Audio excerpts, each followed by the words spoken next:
Okay guys, make sure you have your econ notes out as we get started on this next video.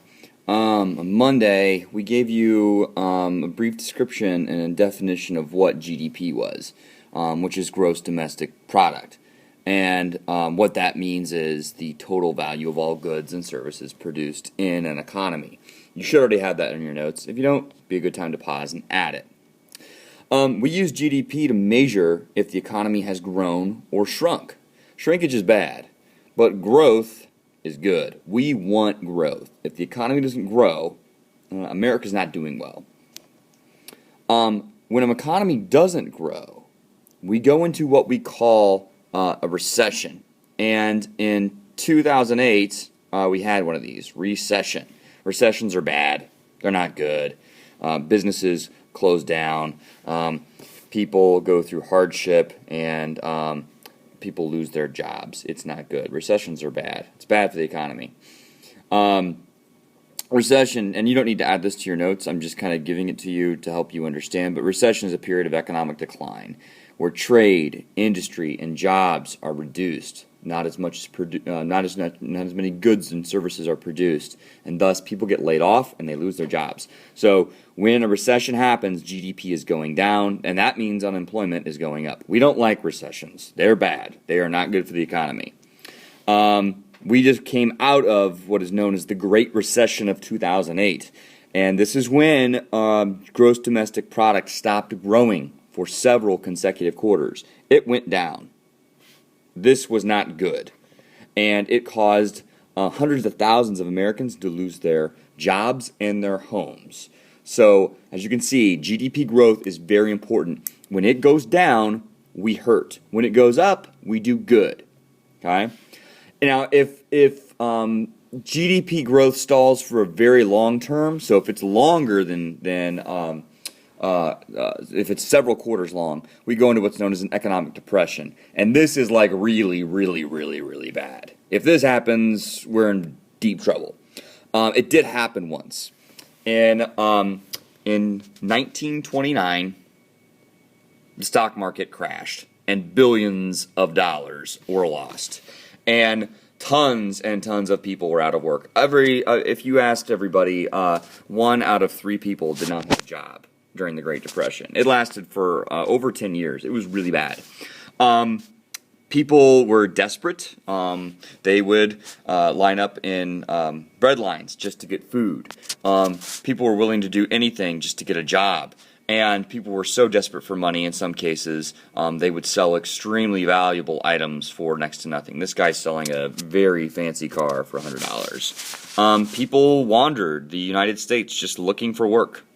And it was awful. Again, this isn't something you add to your notes, but it's something that is good to know and good to understand.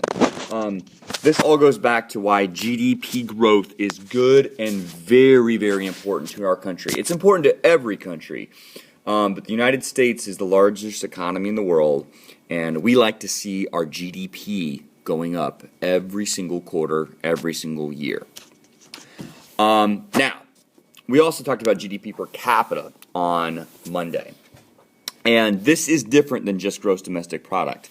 As you learned on Monday, GDP per capita means per head, or as I like to say, per person, because that's kind of how we break it down. And we told you that that GDP per person is basically figured by dividing it. So for example, let's look at the United States. Our GDP is $15.29 trillion. That is a lot of money. That's a tremendous amount of money. It's why we're the largest economy in the world. If we were to break that down per person, that equals out to be $48,100 per person in the United States. That's a decent amount of dough.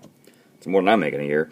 But that doesn't mean that every person in the United States gets $48,100. That's not what it means. So this guy's smiling, thinking he's getting all this money.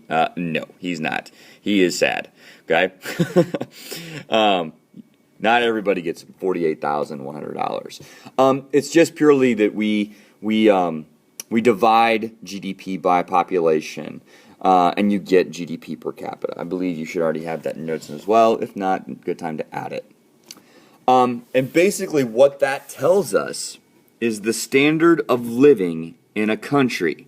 So GDP per capita's purpose is to tell us standard of living in a country. Now what does that mean? Standard of living is the degree of wealth and material comfort available to a person or a community. And this includes access to healthcare, education, food, shelter, things like clean water. We're very blessed in the United States to be able to turn on the faucet and get water that doesn't kill us. There are parts of the world where when they turn on the faucet, they don't know if the water is clean coming out.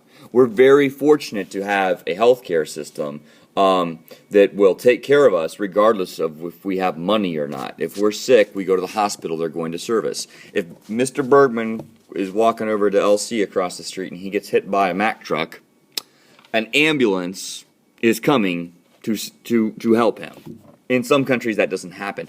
Those things figure into our standard of living, our access to education, our access to health care, to abundance of food, to clean water, to shelter. All of these things factor into our standard of living.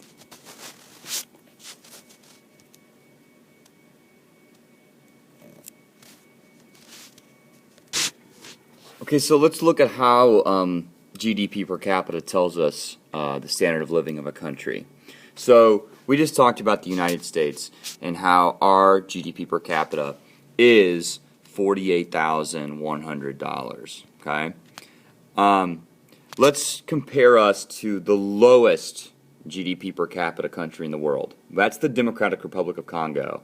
It's a very war-torn country with lots of problems right now. It's really sad. This is where Joseph Kony is most likely hiding out right now, if you guys have heard about him. And it is war-torn. It does not have much of an economy. People don't have jobs. And as a result, the GDP per capita there is only $422 per person. This is a drastic difference. And this can tell us a lot about what life must be like for people in the Democratic Republic of Congo.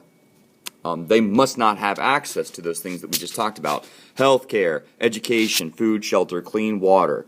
These are very basic things. But I mean also things like technology.